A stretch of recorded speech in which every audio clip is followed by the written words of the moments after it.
السلام علیکم ورحمۃ اللہ وبرکاتہ۔ ایک نقاب پوش بزرگ کا واقعہ۔ ایک دفعہ کا ذکر ہے کہ ایک نقاب پوش بزرگ زمانہ جاہلیت میں عرب کے کسی علاقے کے بادشاہ تھے۔ یہ پہلے عشق مجازی عورتوں اور بے-ریش لڑکوں کے عشق میں مبتلا تھے اور بہت اچھے شاعر تھے۔ حکومت اور ملک کے حریص تھے۔ جب اللہ تعالیٰ کے عشق حقیقی نے ان کے دل پر اثر کیا تو حکومت و سلطنت تلخ اور کڑوی معلوم ہونے لگی۔ ایک دفعہ اللہ تعالیٰ کی محبت میں بے چین ہو کر بادشاہ آدھی رات کو اٹھا، گدڑی اوڑھی اور اپنی سلطنت سے باہر نکل گیا۔ دل میں عشق الہی کی آگ پیدا ہو چکی تھی۔ سلطنت کا شور و غل محبوب حقیقی یعنی اللہ تعالیٰ کی یاد میں رکاوٹ بن رہا تھا۔ آخر کار پیمانہ صبر چھلک گیا۔ اللہ تعالیٰ کی محبت میں ایک چیخ ماری اور دیوانہ وار صحرا کی طرف چل نکلا۔ اس عاشق صادق کی سچی آہ نے اس کو سلطنت کی مضبوط قید و بند سے آزاد کر دیا اور ان کے لیے محبت الہی کی وجہ سے ملک چھوڑنا آسان ہو گیا۔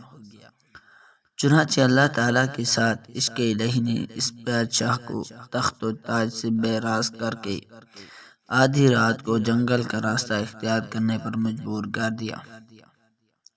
سنگلاخ پہاڑوں، ٹھاٹھیں مارتے ہوئے دریاؤں، تپتے ہوئے صحراؤں سے اللہ تعالیٰ کی محبت میں مست دیوانہ وار گزرتا ہوا بادشاہ اپنی حدود سلطنت سے نکل کر دوسرے ملک تبوک کی سرحد میں داخل ہو گیا اور چہرے پر نقاب ڈال لیا تاکہ عام لوگ پہچان نہ سکیں کہ یہ گدڑی پوش کسی ملک کا رئیس یا بادشاہ ہے۔ ملک تبوک میں اس بادشاہ پر جب کئی کافی فاقے گزرے اور بدعات سے باہر ہو گیا تو ضعف اور کمزوری سے مجبور ہو کر مزدوروں کے ساتھ اینٹیں بنانے لگا۔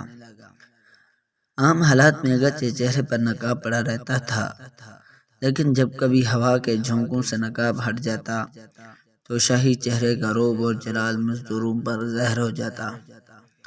آخر کار مزدوروں میں تذکرے ہونے لگے کہ یہ نقاب پوش کسی ملک کا سفیر یا کسی سلطنت کا بادشاہ معلوم ہوتا ہے۔ رفتہ رفتہ یہ خبر ساری سلطنت میں مشہور ہو گئی اور تبوک کے بادشاہ تک بھی پہنچ گئی۔ ادھر بادشاہ کو فکر ہوئی کہ مزدور کے بھیس میں کسی دوسری سلطنت کا بادشاہ یا سفیر کہیں جاسوسی نہ کر رہا ہو اور میری سلطنت کے راز معلوم کر کے حملہ آور ہونے کا منصوبہ نہ بنا رہا ہو۔ تحقیق کرنی چاہیے کہ آخر ماجرا کیا ہے۔ شاہ تبوک نے فوراً سامان سفر باندھا اور خفیہ طور پر حالات معلوم کرنے کے لیے مزدوروں کے جھرمٹ میں گھس گیا جہاں وہ نقاب پوش بادشاہ اینٹیں بنا رہا تھا۔ بادشاہ نے اس کے علاوہ تمام مزدوروں کو دور ہٹا دیا اور اس کا نقاب اٹھا دیا۔ بادشاہ نے اس کے چہرے کی رونق اور خوبصورتی کو دیکھے ہوئے پہچان لیا کہ بادشاہ معلوم ہوتا ہے۔ چنانچہ بادشاہ نے ان سے دریافت کیا کہ آپ اپنے صحیح حالات سے مجھے آگاہ کیجیے۔ آپ کا یہ روشن اور چمکتا ہوا چہرہ گواہی دیتا ہے کہ آپ کسی ملک کے بادشاہ ہیں۔ سچ سچ بتلائیے کہ آخر آپ نے یہ فقیری اور مسکینی کس وجہ سے اختیار کی ہے۔ تبوک کے بادشاہ نے مزید متاثر ہو کر کہا، آپ اپنی راحت اور بادشاہت کو قربان کر کے تکلیف اور مشقت کو کیوں اختیار کیا؟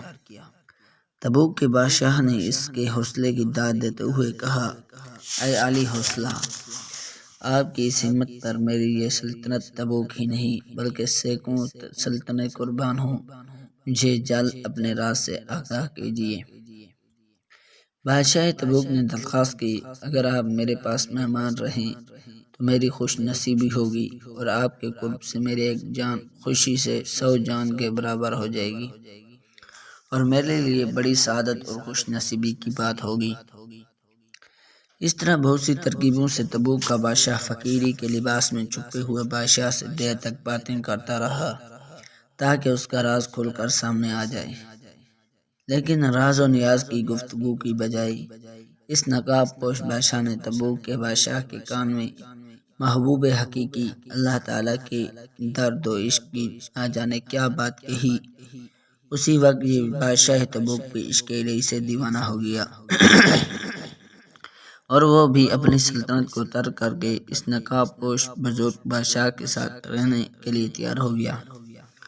آدھی رات کو یہ دونوں بادشاہ اس ملک سے نکل کر کسی اور سلطنت میں چل دیے تاکہ مخلوق پریشان نہ کرے اور دل کی فراغت کے ساتھ محبوب حقیقی اللہ تعالیٰ کی یاد میں مشغولی نصیب ہو۔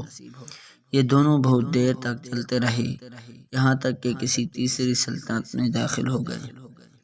الغرض بادشاہت کو چھوڑ کر آنے والے اس اللہ تعالیٰ کے سچے عاشق نقاب پوش بادشاہ کی بات میں نہ جانے کیسی لذت تھی کہ شاہ تبوک سلطنت کی تمام لذتیں اور مزے چھوڑنے کے لیے تیار ہو گیا اور اللہ تعالیٰ کی محبت کے مزے سامنے ساری سلطنت کے مزے پھیکے پڑ گئے۔